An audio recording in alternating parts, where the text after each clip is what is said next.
नमस्कार, बहुत बहुत स्वागत है आप सभी का डीडी न्यूज के इस खास कार्यक्रम इस वक्त में। मैं हूं निखिल सिंह और क्या है इस वक्त की बड़ी खबरें जिनके बारे में विस्तार से जानने समझने को लेकर आपके मन में जिज्ञासा है। क्या है इन खबरों के मायने और क्या है इनके पीछे का एजेंडा। अगले 1 घंटे में हम बात करेंगे कुछ ऐसी ही बड़ी खबरों की जिस पर चर्चा जरूरी है और इस चर्चा में जुड़ेंगे अपने संवाददाताओं से और विशेषज्ञ मेहमानों से भी। बात करेंगे पश्चिम बंगाल की, जहां पर टीएमसी और बीजेपी के बीच दिलचस्प मुकाबला है। कई तरह के नैरेटिव्स गढ़े जा रहे हैं और वार प्रतिवार हो रहा है। आखिर किस तरह से चल रही है पश्चिम बंगाल की सियासत, इस पर बात करेंगे। और आखिरकार रायबरेली और अमेठी को मिल गया है उम्मीदवार, क्यों देरी से मिले उम्मीदवार, इस पर भी चर्चा करेंगे। साथ ही साथ अयोध्या के सांस्कृतिक जागरण का केंद्र कैसा बना है, इस पर भी हम बात करेंगे। होंगे कई अहम सवाल और जवाब, लेकिन सबसे पहले इस वक्त की हेडलाइंस। प्रधानमंत्री नरेंद्र मोदी का आज पश्चिम बंगाल और झारखंड में प्रचार। पश्चिम बंगाल के वर्धमान और कृष्णानगर में भी जनसभा। राहुल गांधी पर किया कटाक्ष, कहा राहुल गांधी को अमेठी से भागकर रायबरेली सीट चुननी पड़ी। मैं कहता हूं डरो मत, भागो मत।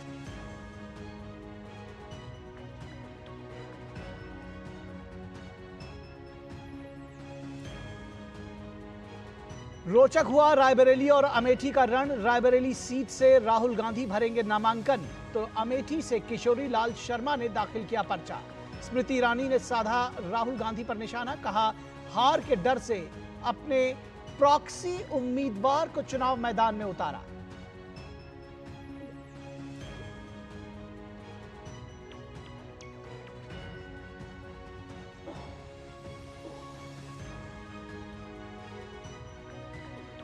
सभी दलों के स्टार प्रचारक मैदान में। भाजपा के लिए अमित शाह कर्नाटक, महाराष्ट्र और गोवा में, तो जेपी नड्डा गुजरात में कर रहे हैं रैलियां और रोड शो।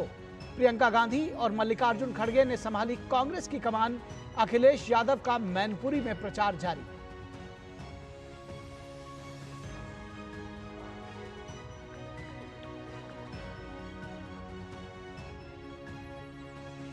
बीस मई को 5वें चरण के लोकसभा और ओडिशा विधानसभा चुनाव के लिए नामांकन का आखिरी दिन। आज तमाम दलों के प्रत्याशियों ने भरे पर्चे।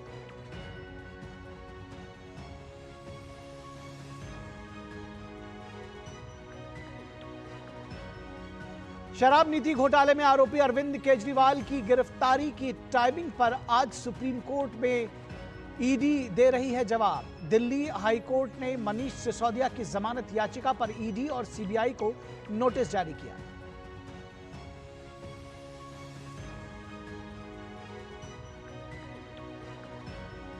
और पाकिस्तान के हिंदू समुदाय के 200 सदस्य आज अयोध्या में रामलला का कर रहे हैं दर्शन। देश दुनिया में राम मंदिर को लेकर बढ़ी है उत्सुकता। हर दिन 2 से 3 लाख लोग कर रहे हैं दर्शन।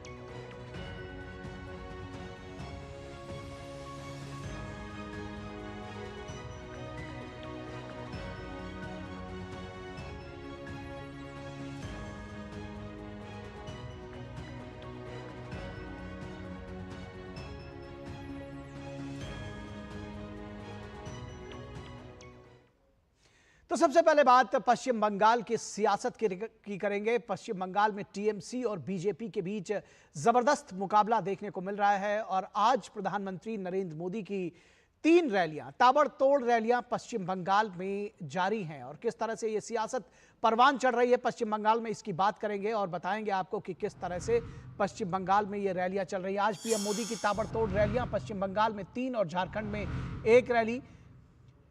पीएम की पश्चिम बंगाल के वर्धमान, दुर्गापुर और कृष्णानगर में जनसभा है। पीएम मोदी की झारखंड के सिंहभूम में चुनावी जनसभा, रांची में रोड शो। पीएम मोदी की झारखंड में भी 1 रैली है। पश्चिम बंगाल में ममता दीदी के गढ़ में चुनौती दे रहे हैं पीएम मोदी। मुकाबला दिलचस्प हो चुका है।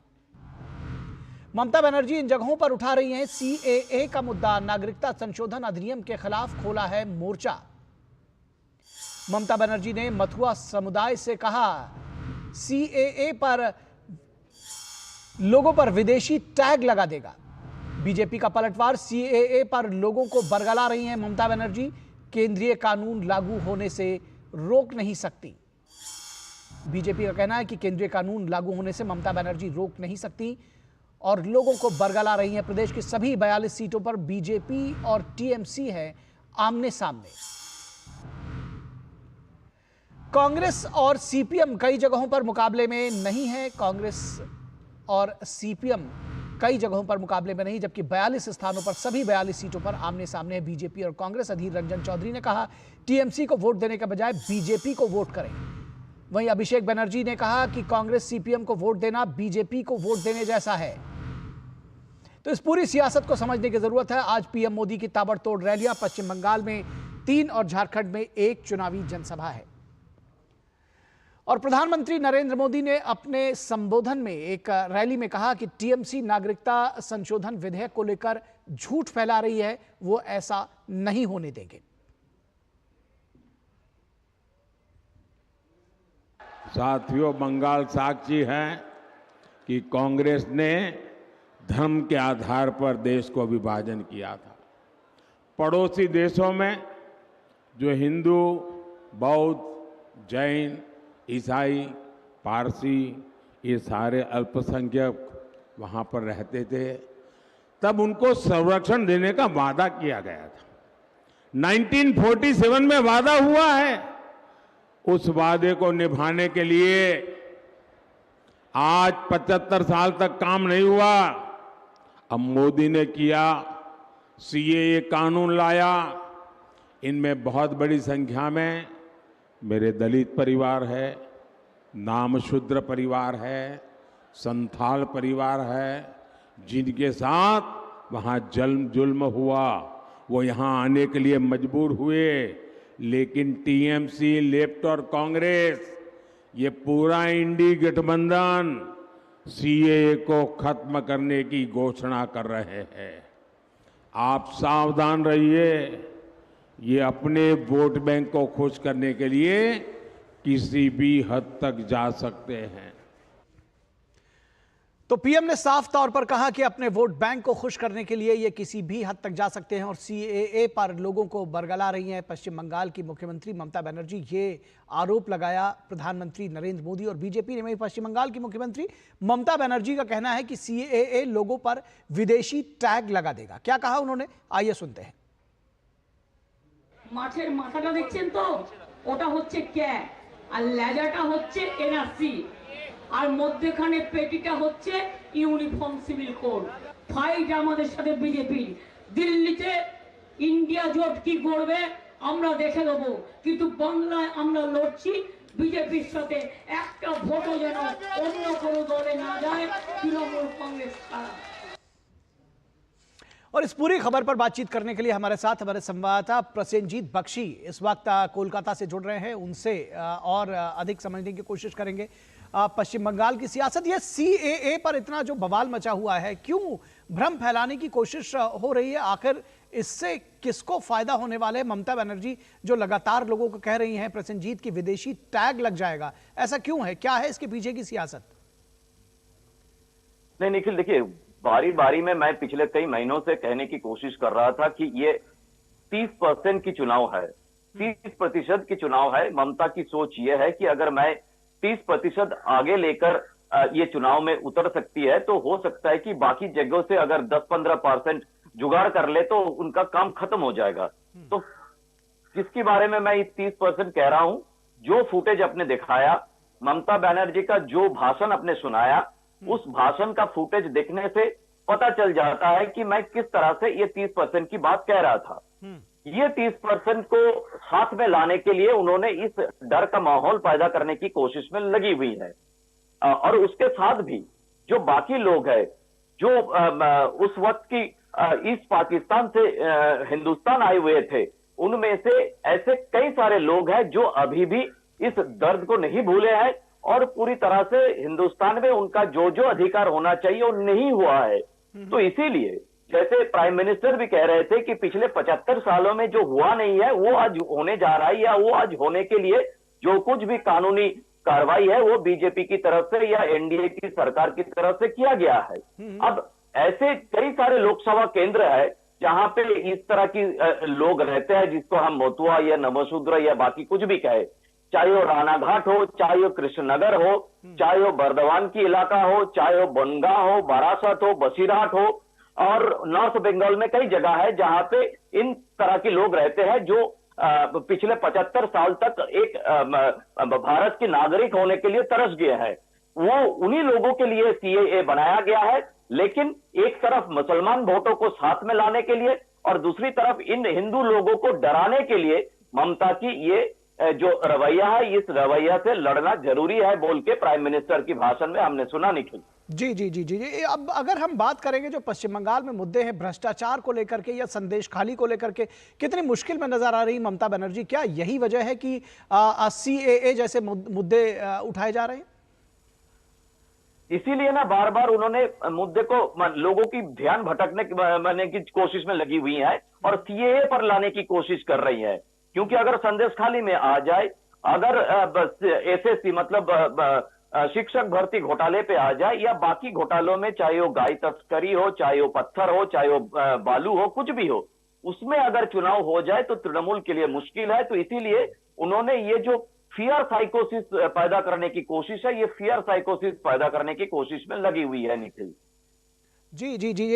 एक बात चलते चलते मैं बहुत संक्षेप में आपसे समझना चाहूंगा कि ये जो सीपीएम, कांग्रेस, बीजेपी, अधीर रंजन चौधरी का कहना कि टीएमसी के बजाय बीजेपी को वोट दे दो, टीएमसी की तरफ से इस तरह के बयान आना कि बीजेपी को वोट दे, अगर सीपीएम या टीएमसी को वोट दे रहे हैं तो वो बीजेपी को वोट देने के बराबर है, किस तरह की सियासत, इसको देखते हैं? क्या कुछ संदेश ये अपने वोटर्स को देना चाहते हैं?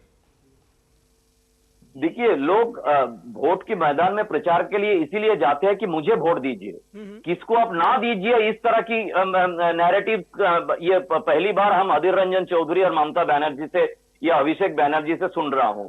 इनको वोट मत दीजिए, इनको वोट देने का मतलब बीजेपी को वोट देना, और इनको वोट मत दीजिए, उसके जगह पे बीजेपी को वोट दीजिए। अरे पहले तो ये बताइए कि मुझे वोट दीजिए।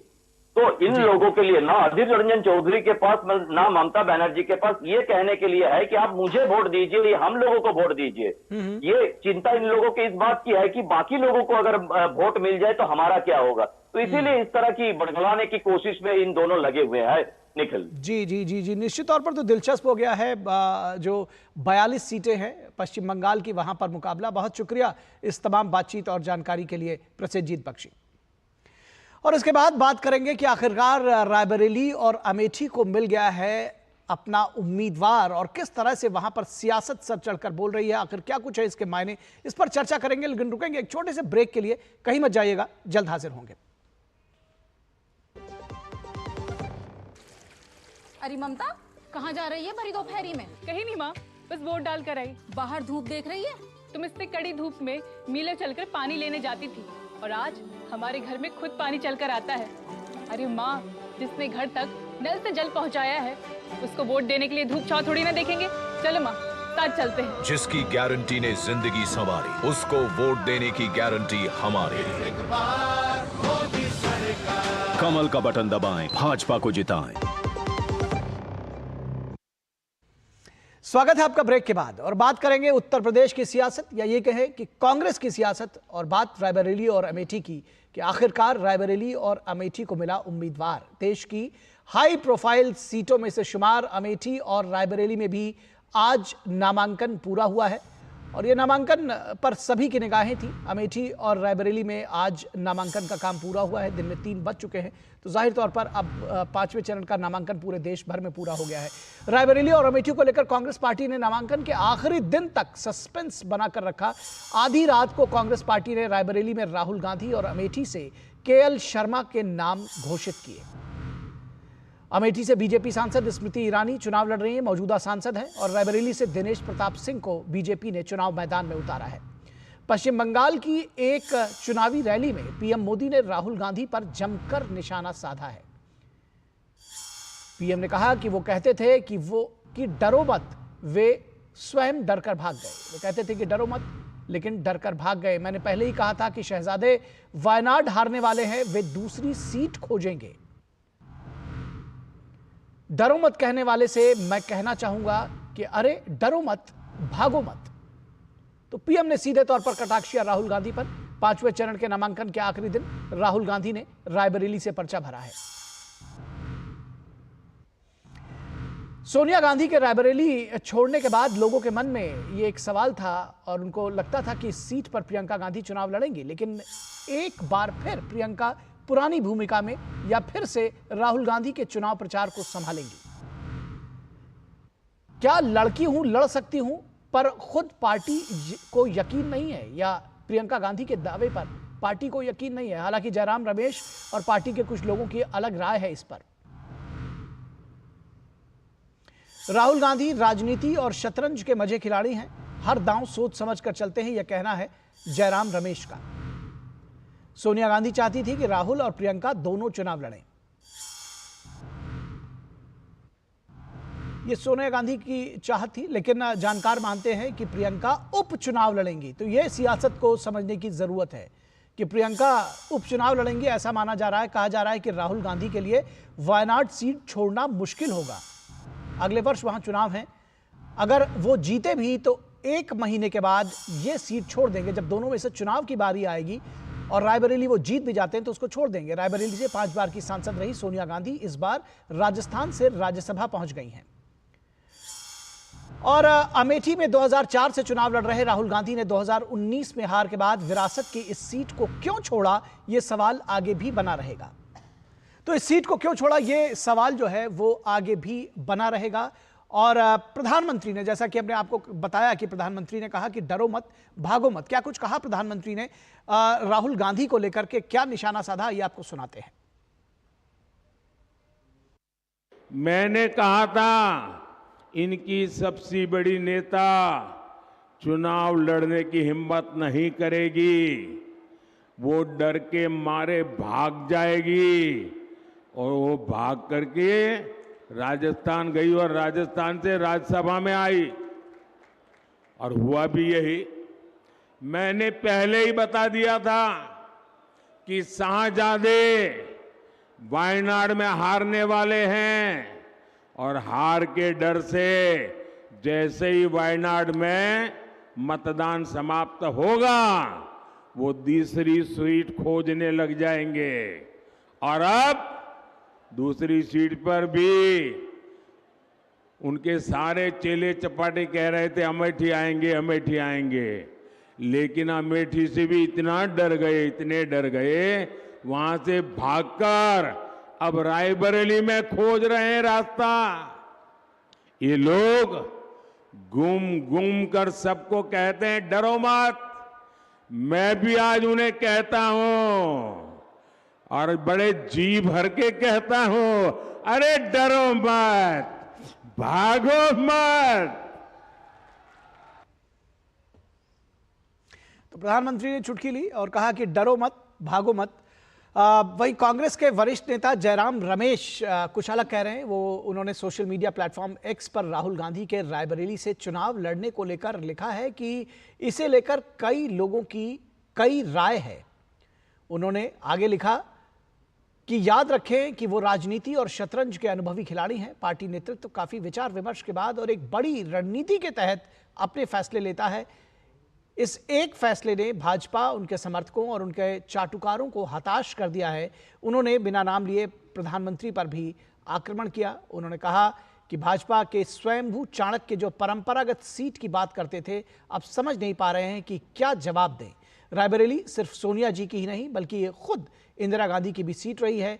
ये कोई विरासत नहीं, ये एक जिम्मेदारी और कर्तव्य है। और जहां तक गांधी परिवार की बात है तो सिर्फ अमेठी रायबरेली ही नहीं, उत्तर से लेकर दक्षिण तक पूरा देश गांधी परिवार का गढ़ है। और राहुल गांधी उत्तर प्रदेश की से 3 बार और केरल से 1 बार सांसद रहे हैं। प्रधानमंत्री विंध्य के नीचे एक भी सीट के से चुनाव लड़ने की हिम्मत आखिर क्यों नहीं जुटा पा रहे हैं, तो सवाल उल्टा जयराम रमेश ने किया है। बहरहाल इस पूरे विषय पर चर्चा करने के लिए हमारे साथ 3 खास मेहमान जुड़े हुए हैं, उनसे आपका हम परिचय करा दें।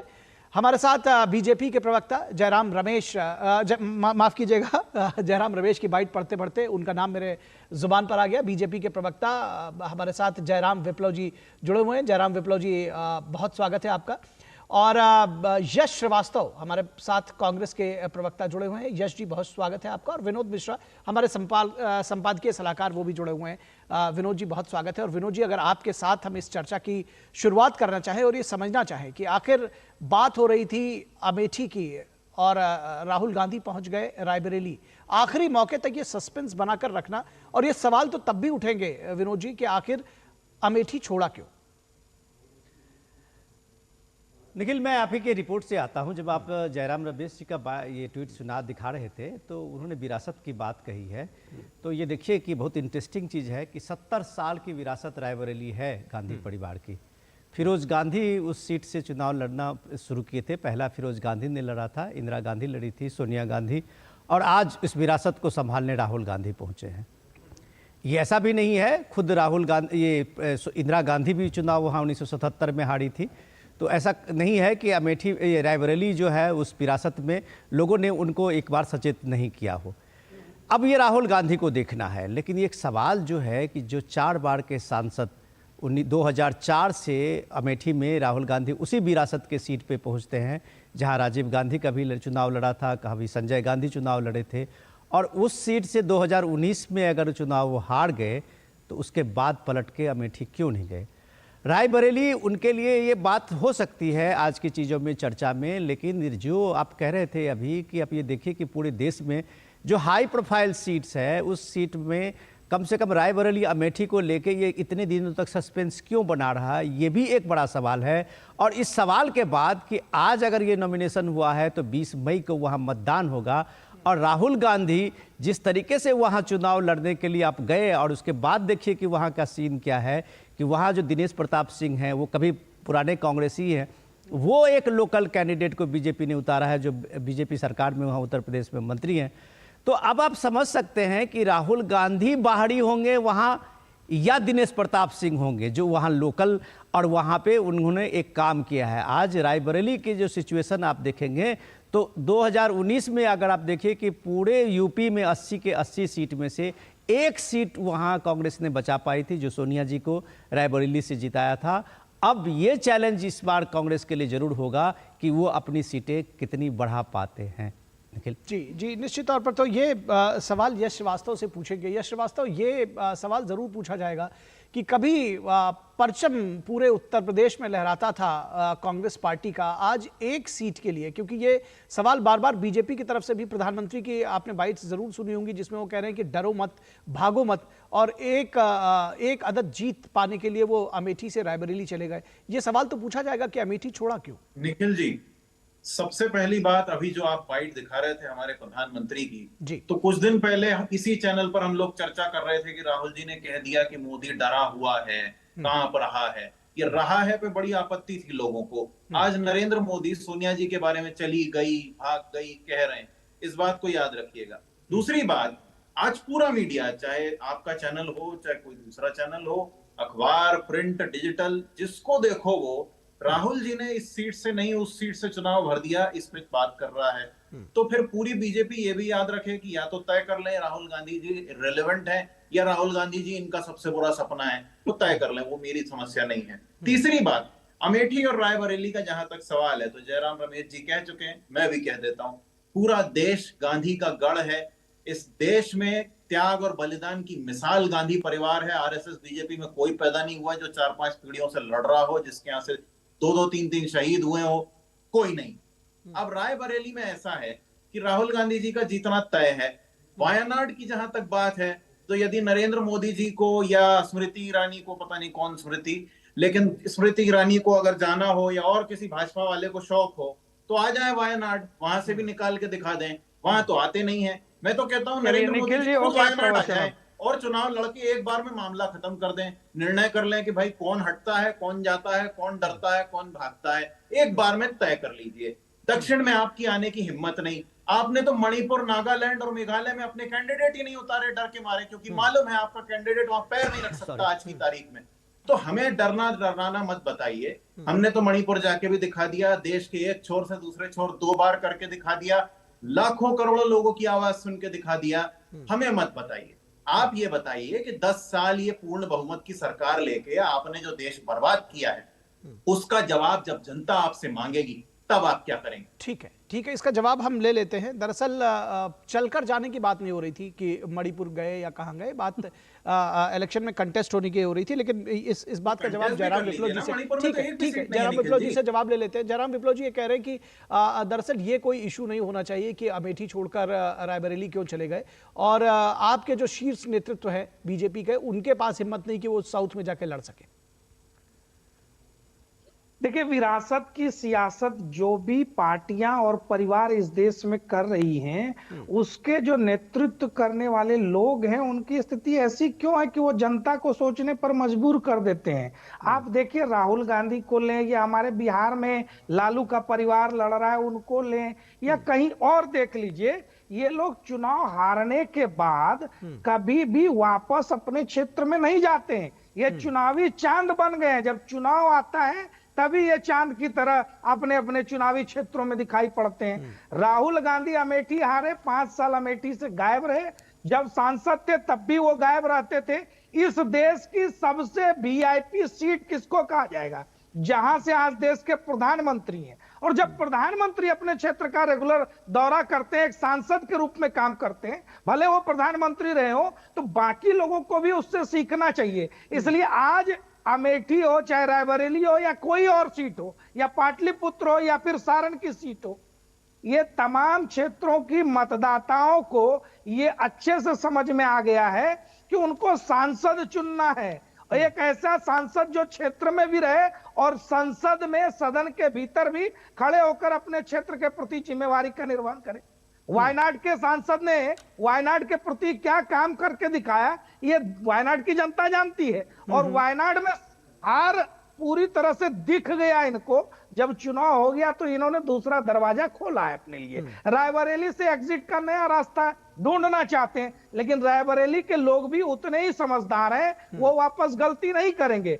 आज जो सबसे बड़ा सवाल है, 3 प्रमुख बातों को राहुल गांधी हो या उनके गठबंधन के लोग हो, भारत की जनता जानना चाहती है। पहली बात, इस संविधान बदल देंगे ऐसा झूठ राहुल गांधी क्यों बोलते हैं? नंबर 1। नंबर 2, देश में आरक्षण समाप्त हो जाएगा ऐसा झूठ वो क्यों बोलते हैं? नंबर 3, ओबीसी, एससी और एसटी का रिजर्वेशन कर्नाटक, तेलंगाना, आंध्र प्रदेश और जामिया मिलिया इस्लामिया की तर्ज पर राहुल गांधी और उनकी पार्टी मुस्लिमों को क्यों देना चाहती है? और लोकतंत्र के सबसे बड़े पर्व में खुद प्रतिभागी बनकर ये कह रहे हैं कि लोकतंत्र समाप्त हो जाएगा।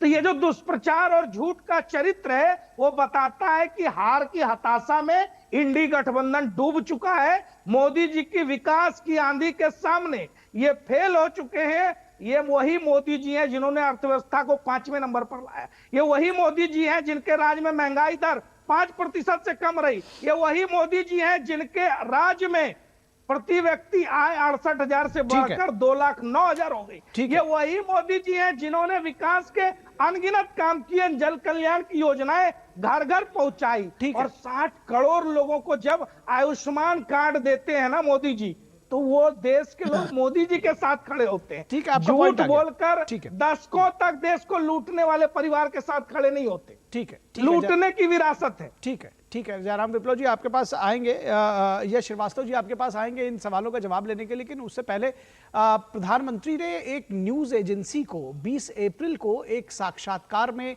पहले ही ये दावा किया था कि वायनाड में चुनाव होती ही वो दूसरी सीट तलाशेंगे, क्योंकि कांग्रेस अपनी हार मान चुकी है। ये सुनाते हैं कि प्रधानमंत्री ने क्या कुछ कहा था। वायनाड में निकल गए। इस बार उनकी हालत ये है कि वो इंतजार कर रहे हैं कि जैसे ही 26 तारीख को वायनाड का पोलिंग हो जाएगा, वे किसी और सीट की घोषणा उनके लिए होगी। वो दूसरी सीट की तलाश में है। ये पक्का लिख के रखिए मेरे शब्द। और मैंने एक बार घोषणा की थी पार्लियामेंट में कि उनके बड़े बड़े नेता अब लोकसभा लड़ने वाले नहीं है, वो राज्यसभा में जाएंगे। और मेरे कहने के 1 महीने के बाद उनके सबसे बड़े नेता को राज्यसभा से आना पड़ा, लोकसभा छोड़ देनी पड़ी। तो ये पराजय पहले से स्वीकार कर लिया है जी। तो ये थी प्रधानमंत्री की बात। 20 अप्रैल को ये इंटरव्यू दिया था, 20 अप्रैल को दरअसल एयर हुआ था और उसके बाद ये आरोप जो लगे हैं। कांग्रेस नेता अशोक गहलोत का क्या कहना है? उनका कहना है कि सीटों के बंटवारे को लेकर आलाकमान का ये फैसला जो है वो बिल्कुल सही है। उन्होंने सीटों पर जीत का दावा किया।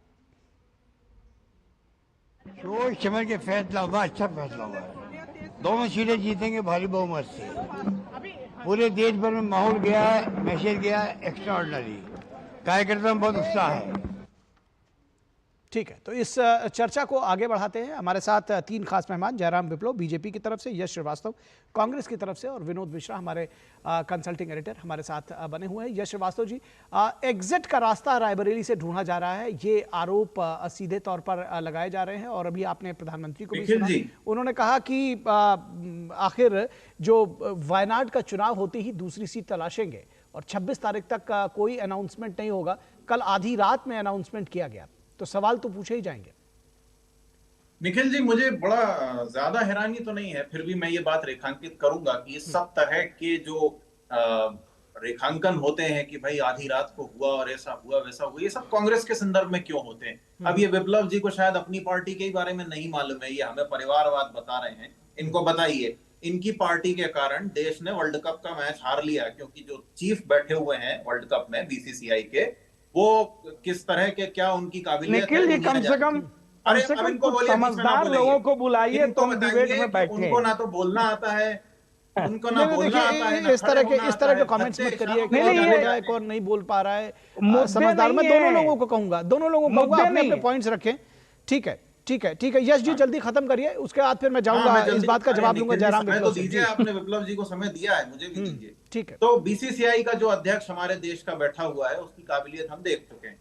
उसके बाद अब ब्रजभूषण को क्योंकि टिकट नहीं दे सकते, तो ब्रजभूषण, अरे भाई राहुल गांधी की काबिलियत कब देखोगे? बोलेंगे तो फिर मैं भी बोलूंगा। नहीं, अरे बकवास बंद करिए, मुद्दों पर बात करिए। जयराम विप्लव जी उनको बोलने दीजिए ना, जयराम विप्लव जी उनको खत्म कर दीजिए। मुद्दा बीसीसीआई है क्या? नहीं, उनको खत्म करने दीजिए, उसके बाद आप जवाब दीजिएगा। ये सारी बातें आप कहिएगा। मुद्दा बीसीसीआई है, मुद्दा बीसीसीआई नहीं है, उनको खत्म तो कर लेने दीजिए। वो मुद्दे पर नहीं बोलेंगे तो ये भी पब्लिक देख रही है। जयराम जी, अगर वो मुद्दे पर नहीं बोल रहे हैं तो ये भी लोग देख रहे हैं, आप उनको बोलने दीजिए। जी चलिए, अब 10 साल से बिना मुद्दे के हमारे, अब बताइए, आप 20 तारीख के उनके इंटरव्यू का बता रहे हैं जिसमें वो गप्पे हाँक रहे हैं पत्रकार के साथ बैठ के। मैं भी कह सकता हूं कि भाई ऐसा हो जाएगा तो ऐसा हो जाएगा, आप लिख के रख लो। ये गप्पे, लेकिन उन्होंने जो कहा वो तो साबित हुआ ना। अरे निखिल जी, मुझे मेरी बात कहने दीजिए, मैं जानता हूं आपने वही दिखाया जो उन्होंने कहा है। सुनिए, ये गप्पे सुनने के लिए हम नहीं बैठे हैं। देश का नागरिक प्रधानमंत्री के इंटरव्यू से उम्मीदें रखता है कि बेरोजगारी, महंगाई जैसे क्रूशियल क्वेश्चंस, यानी कि जरूरी सवालों पर जवाब मिलेगा। चुनाव के समय हमारे प्रधानमंत्री बैठ के इंटरव्यू में वही कर रहे हैं जो वो हर भाषण में करते हैं। खैर, रायबरेली और अमेठी का ऐसा है कि मैं फिर याद दिला देता हूं, यदि प्रधानमंत्री को, स्मृति ईरानी को या विप्लव जी को किसी को भी शंका हो तो वायनाड से चुनाव लड़ लें, मणिपुर से चुनाव लड़ लें, दक्षिण भारत में कहीं भी जाके चुनाव लड़ लें, और नहीं तो अपने किए हुए 10 साल के ट्रैक रिकॉर्ड का जवाब देने के लिए तैयार रहें। देश की जनता अब इनकी ये फालतू की टिकटॉक बाजी से त्रस्त हो चुकी है। ठीक है, चलिए, आपने जवाब दे दिया। दरअसल आप जवाब तब भी नहीं दिया आपने उस बात का कि आखिर रात जो है इस तरह का जो आधी रात में जो टिकट जारी किया गया, आप कह रहे हैं कि वो गप मार रहे हैं। दरअसल वो वही बात तो कहना चाह रहे हैं कि जो उन्होंने कहा था वही तो सच साबित हुआ। गप तो तब होता जब वो सच साबित ना होता। चलिए, यश श्रीवास्तव जी अब जवाब ले लेते हैं जयराम विप्लव से। जी देखिए, मैं स्पष्ट तौर पर इतना कहना चाहता हूं कि भागे हम नहीं है, भागे राहुल गांधी हैं। 2019 में भी भागकर वायनाड गए थे, वायनाड वालों ने भगाया तो रायबरेली पहुंचे हैं, तो जवाब उनको देना है। दूसरी बात, अरे हम वो नहीं हैं, नरेंद्र मोदी जी इस देश के प्रधानमंत्री हैं, और ऐसे प्रधानमंत्री हैं जो बोलते नहीं हैं, 4 पीढ़ियों से नारा देते रहे गरीबी हटाएंगे, गरीबी हटाएंगे, गरीबी हटाएंगे। आप चिल्ला रहे हो भाई? नाम सुनते ही निखिल जी, आप क्यों चिल्ला रहे हैं? इस तरह से देखिए, यश जी आपकी बारी आएगी। शुरू करता हूँ, यश जी आपकी बारी आएगी। अब फिर से मैं इनको संक्षेप में बताता हूं। देश के प्रधानमंत्री राजीव गांधी नहीं, नरेंद्र मोदी हैं। राजीव गांधी कहते थे 85 पैसे दलालों की जेब में जाते हैं। नरेंद्र मोदी जी 36 लाख करोड़ रुपए सीधे लाभार्थी के खाते में डालते हैं। पप्पू के चेले, शांत हो जाइए आप।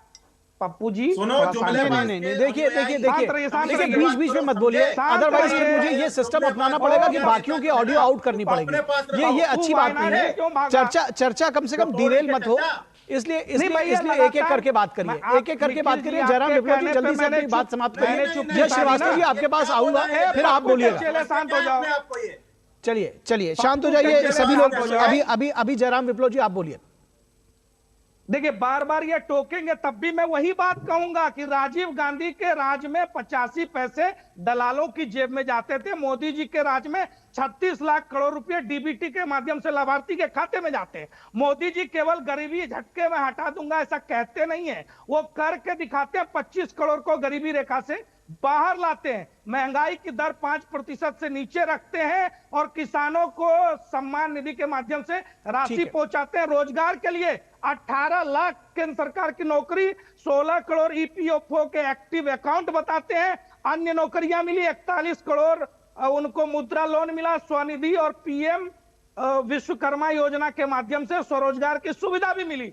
पढ़ाई के लिए 7,000 से अधिक कॉलेज, 400 से अधिक यूनिवर्सिटी, 300 से अधिक मेडिकल कॉलेज और नई शिक्षा नीति बना करके दी। लेकिन पप्पू जी 4 पीढ़ियों से केवल गरीबी हटाने का नारा लगा रहे हैं। वो चाहते हैं कि आज दरअसल हमारा विषय ये नहीं है, और मैं समझता हूं कि हमारे दोनों प्रवक्ता जो हैं वो विषयांतर कर दे रहे हैं।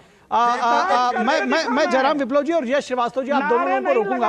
मैं विनोद मिश्रा के पास जाऊंगा। विनोद मिश्रा जी एक सवाल, मैं आप दोनों लोगों को रोकूंगा। मैं चाहता हूं कि विषयांतर ना हो। आज रायबरेली अमेठी पे डिस्कस कर रहे हैं, उसी पे डिस्कस करेंगे। आप दोनों लोगों को रोकना चाहूंगा। विनोद मिश्रा जी मैं ये समझना चाहूंगा, ये जो सवाल उठाया जा रहा है कि उपचुनाव में प्रियंका गांधी जीतेंगी, ये इस तरह की बात कही जा रही है। प्रियंका गांधी लड़ेंगी उपचुनाव, अगर रायबरेली की सीट जीत जाते हैं राहुल गांधी तो। देखिए इसके पीछे में यश जी हम लोगों ने आप दोनों प्रवक्ताओं को काफी देर से सुना है। आप कम से कम थोड़ा सा हम लोगों के लिए एडिटोरियल पे आप आ जाइए। ठीक है, देखिए सिंपल सी बात है कि हम लोगों ने जो रायबरेली की चर्चा के लिए आप लोगों को आमंत्रित किया था, और आप लोग सच में निखिल कह रहे थे कि आप विषयांतर मत होइए। सवाल ये है कि हम तो सवाल पूछेंगे, हम क्या पूरे देश सवाल ये पूछेगा कि राहुल गांधी रायबरेली क्यों, अमेठी क्यों नहीं। तो इसके मैं यही बात कह रहा हूँ, ये इसके पीछे का तर्क ये है कि राहुल गांधी का रायबरेली से कोई नाता नहीं रहा है। और मैं ये कैटेगोरिकली कह रहा हूँ इस बात को कि सोनिया गांधी जब से 1999 से सोनिया गांधी चुनाव लड़ रही हैं रायबरेली में, और उस चुनाव की पूरी जिम्मेदारी प्रियंका गांधी देखती रही है। जब प्रियंका गांधी का उस क्षेत्र से एक कनेक्ट है, वहाँ के लोगों से, वहाँ के पॉलिटिकल आप कहिए कि जो डेमोग्राफी है उसको प्रियंका गांधी राहुल गांधी से बेहतर जानती है। और इसका जो ये फायदा कांग्रेस को हो सकता था कि अगर वो प्रियंका गांधी को उतारते तो शायद ये लगता कि प्रियंका गांधी को पहली बार चुनाव में राहुल गांधी के बजाय उतार के एक तरह से लॉन्चिंग पैड जो उनकी विरासत की है उसमें प्रियंका गांधी को भी मिली है जगह। लेकिन वो जब प्रियंका गांधी लखनऊ में एक कैंपेन शुरू किया था, लड़की हूँ लड़ सकती हूँ, तो ये लड़की को लड़ाने के लिए मामले में भी कांग्रेस फेल रही है। जबकि बात अब जब जयराम रमेश कहते हैं कि ये राहुल गांधी शतरंज के और राजनीति के बहुत बड़े खिलाड़ी हैं, तो लोग इस बात की शंका या इस बात को जाहिर करते हैं कि 2 सीट में राहुल गांधी तो रहेंगे नहीं। अगर वो वायनाड जीत जाते हैं तो वो और रायबरेली भी जीत जाते हैं तो 1 सीट उन्हें छोड़नी है।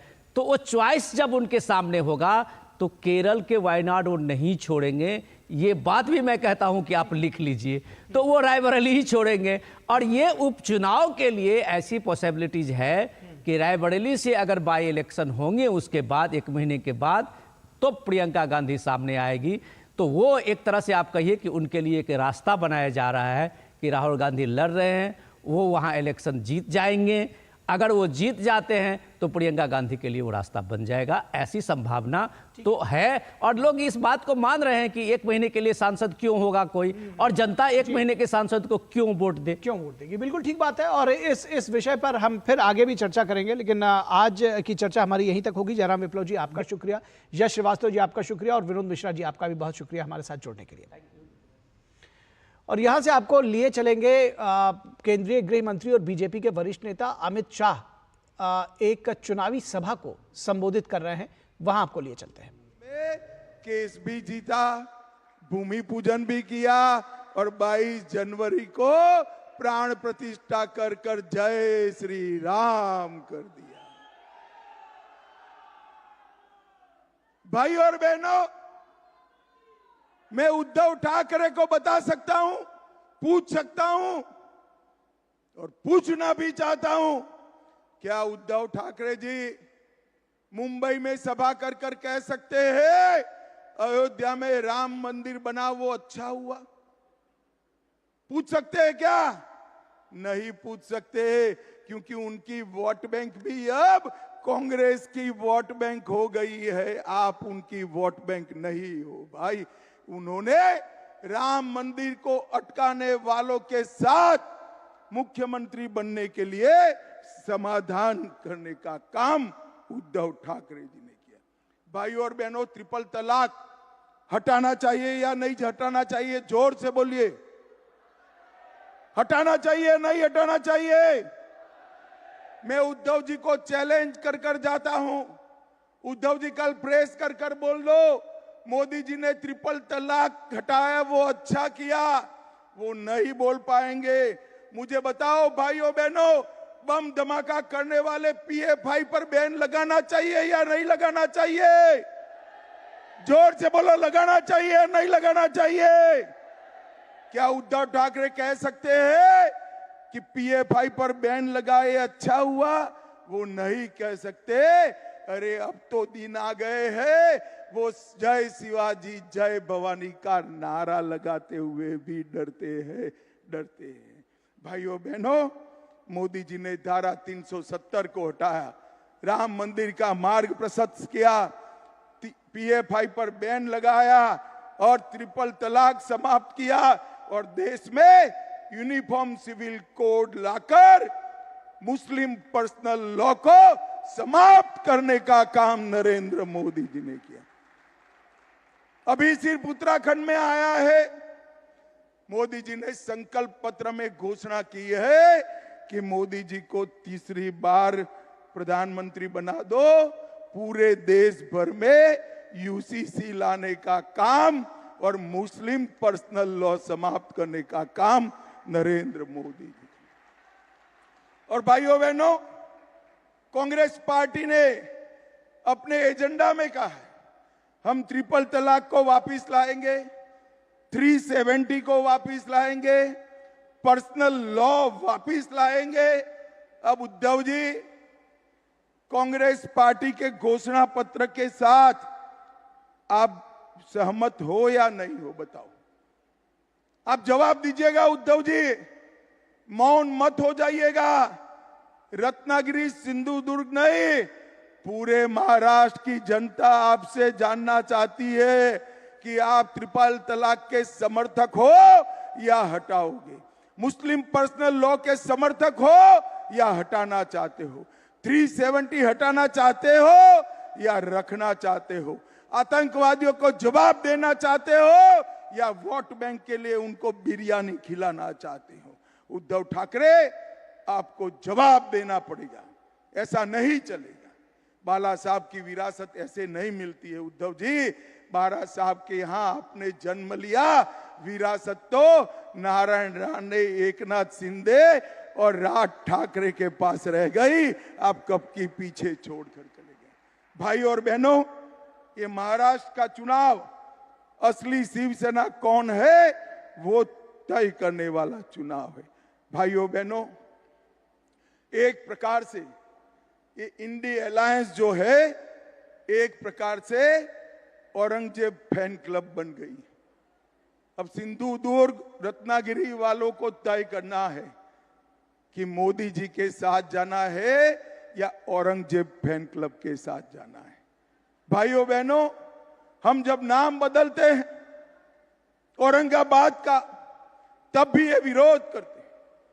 और उद्धव जी, मैं बताना चाहता हूं, ये नाम संभाजी महाराज के नाम से आपके स्वर्गीय पूज्य पिताजी श्रद्धेय बाला साहब ठाकरे जी ने रखा था, जिनको भाजपा शिवसेना सरकार ने जमीन पर उतारा। भाइयों बहनों, मोदी जी ने ये 10 साल के अंदर गरीबों के कल्याण के लिए ढेर सारे काम किए। मोदी जी ने 60 करोड़ से ज्यादा गरीबों को प्रति व्यक्ति प्रति माह 5 किलो अनाज फ्री ऑफ कॉस्ट देने का काम किया। मोदी जी ने 14 करोड़ शौचालय गरीब माताओं के घर में बनाए। मोदी जी ने 11 करोड़ गरीब माताओं को गैस का सिलेंडर दिया। तो आप देख रहे थे महाराष्ट्र के रत्नागिरी से बीजेपी के वरिष्ठ नेता और गृह मंत्री, केंद्रीय गृह मंत्री अमित शाह का लाइव भाषण। वो एक जनसभा को संबोधित कर रहे थे। उन्होंने सीधे तौर पर जो विपक्षी दल है महाराष्ट्र में उनके ऊपर निशाना साधा और बीजेपी के जो तमाम कार्य हैं उसको जनता के बीच में लेकर वो आए। और उसके बाद हम चर्चा करेंगे इस वक्त में कि किस तरह से अयोध्या बना है नव जागरण का, पुनर्जागरण का एक बड़ा केंद्र और किस तरह से उभर रहा है, इस पर हम चर्चा करेंगे। लेकिन रुकेंगे एक छोटे से ब्रेक के लिए। आप कहीं मत जाइएगा, जल्द हाजिर होंगे। आज हमारे देश की तरफ आंख उठाकर देखने का कोई साहस नहीं करता। पहले हम अपने देश में डरकर चलते थे, अब हमारे दुश्मन उनके देश में भी सेफ नहीं है। 10 सालों से देश सुरक्षित है। देश की सुरक्षा के साथ कोई कॉम्प्रोमाइज नहीं। ये है मोदी की गारंटी। और मोदी जी को वोटिंग, ये है हमारी भी गारंटी। कमल का बटन दबाएं, भाजपा को जिताएं।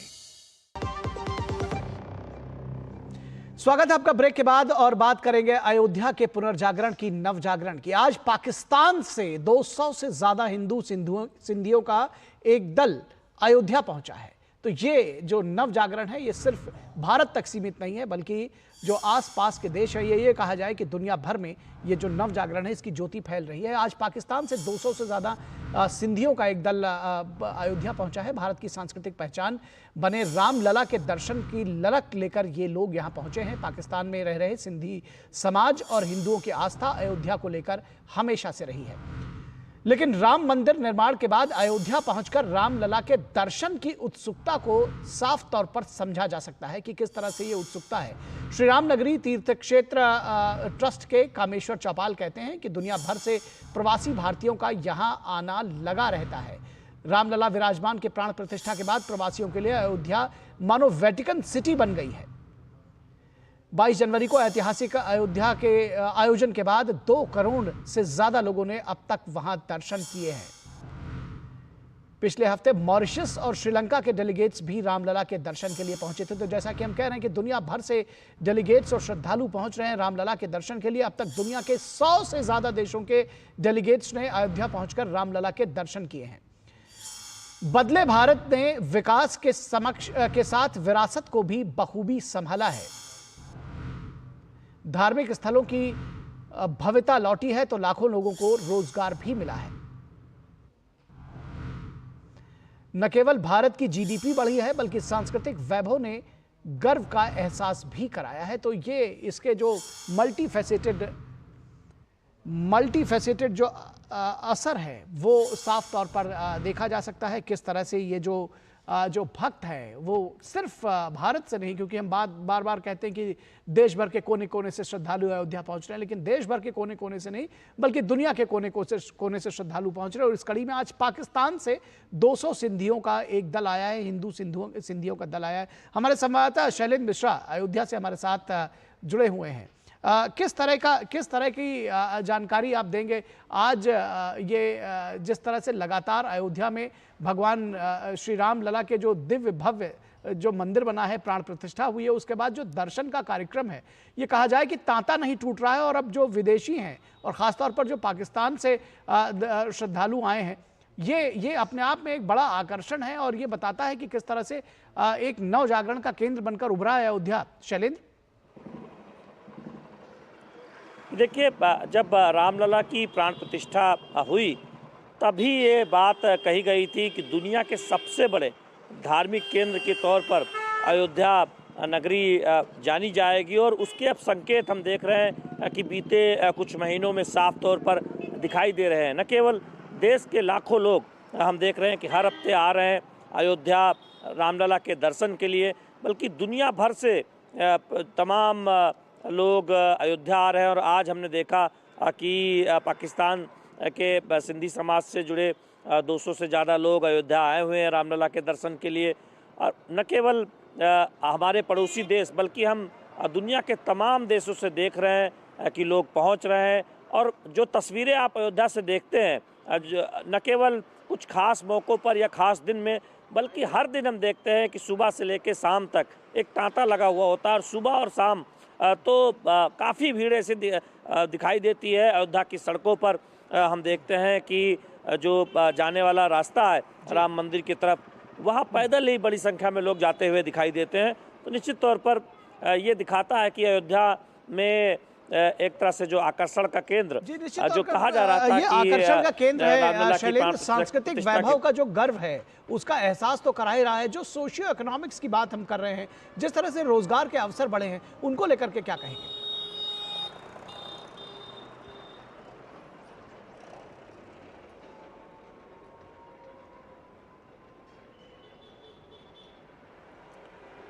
निखिल देखिए, मैं आपका सवाल नहीं सुन पाया, ऑडियो में कुछ डिस्टरबेंस चल रही है। लेकिन निश्चित तौर पर आप देखें कि पूरी अयोध्या अब रामलला की प्राण प्रतिष्ठा के बाद बदली हुई नज़र आती है। और हम जानते हैं कि उसका एक व्यापक प्रभाव दिख रहा है। यहाँ पर एक तरह से किसी से भी बात कीजिए, किसी अयोध्यावासी से बात कीजिए, वो इस बात को बहुत अच्छी तरीके से बताता है कि कैसे अयोध्या पूरी बदल चुकी है और तेजी से आगे बदल रही है। अयोध्या के प्रवेश करते ही हम ये जो नगरी है, शुक्रिया अदा करेंगे, आपको धन्यवाद देंगे कि अयोध्या किस तरह से बदली है। और इस बदलाव में जो सोशियो इकोनॉमिक डेवलपमेंट की बात जिसको हम कर रहे हैं, वो निश्चित तौर पर एक बड़ा परिवर्तन का वाहक बनी है अयोध्या। ये सांस्कृतिक नवजागरण के साथ साथ एक बड़ा बदलाव रोजगार के तौर पर, सोशियो इकोनॉमिक डेवलपमेंट के तौर पर भी साफ तौर पर देखा जा सकता है। तो आज के इस वक्त में बस इतना ही। हमारी पूरी टीम को दीजिए इजाजत। नमस्कार।